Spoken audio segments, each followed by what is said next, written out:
disciplined, motivated, one more. Flirty. Flirty, oh okay. There we go. But when I grew up, I was listening to a lot of Craig David, Lamar, Beyonce. That's the sort of stuff that was playing in my house. My mum played that a lot, and I gravitated towards it on the radio. And my dad, on the flip side, played a lot of, because he was a punk rocker, so he played stuff like Red Hot Chili Peppers and Nirvana. That's the sort of stuff that I liked that he played with. And growing up, as I got more into music and researching music and becoming an artist, I fell in love with R&B and soul music. Neo soul, the sounds of like Usher, Justin Timberlake, again Beyonce, Michael Jackson, Lauryn Hill, D'Angelo, Tag. I could go on for days. But I just really like. There's especially one track by Lauryn Hill and D'Angelo called "Nothing Even Matters," and that's a song where over the year I heard it for the first time about 3 years ago. And since then I can just put it on whenever I need to relax. And every time it hasn't got old to me, it hasn't got boring. So yeah, just music. I think R&B and soul is the music that I gravitate to most. And then on the flip side, I listen to a lot of rap. Like I grew up on the UK grime rap culture. Yes. So that's definitely in my music. That definitely influences me all day, because I think in the roots of it, music is about culture. It comes from a place, it comes from an emotion. You're telling a story when you sing and when you rap or you say a poem. So yeah, man, all sorts of music inspire me. I've always been singing, like around my house and in the shower, as everyone does. I think when I was studying music in high school, when I was 15, is when I really decided that I wanted to be a singer. Because I'd always, I played the drums from 12 years old. I was the drummer for the school band, and I got my chance to sing for the first time when I was 15. So then I was like, this is what I want to do. This is what brings me joy.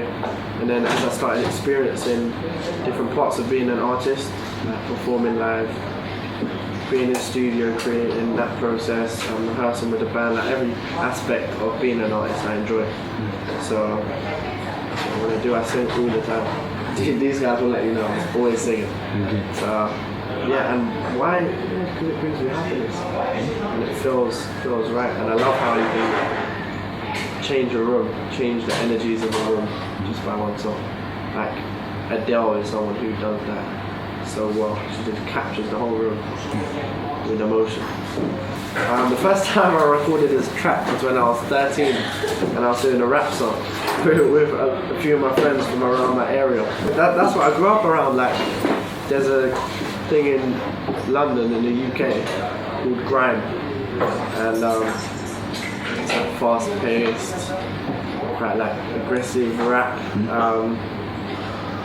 And that's what I grew up around, and sort of, you know, clashing on the playground, like rapping to each other and sort of joking about. That's what I grew up around. So my first singing song I recorded was when I was about 15. I got brought into a group called Forever Victorious.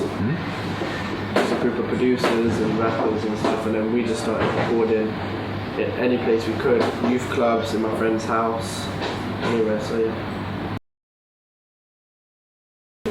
Initially their interest, because Simon and his team had contacted me and my manager several times about being on the show. We held a few meetings with them, and initially we turned it down a few times because we were doing good on our own, and the reason that their attention got attracted and they wanted me on the show is because we've been doing well on our own. And when I say we, I mean me, my manager, my producer, and the investor. So we created an independent label, and we were doing great. The thing, I don't want to be inactive as an artist. I hate not putting out material and making the fans wait, and because the essence of being an artist is music. That's where we'll always go back to, even though there's a lot of other things involved, especially in the modern day. But it's the music, it's the voice, it's the sound, that's where starts and ends. So I think none of the deals were sort of guaranteeing releases and stuff like that, and I don't want to be in a deal where I have to wait. I'm not chasing the deal. So we thought X Factor is one of the biggest shows in the world, with some of the biggest people in the industry involved. And it's just an experience, and it's a great way to put my face out to a lot of people in England and in America and different parts of the world.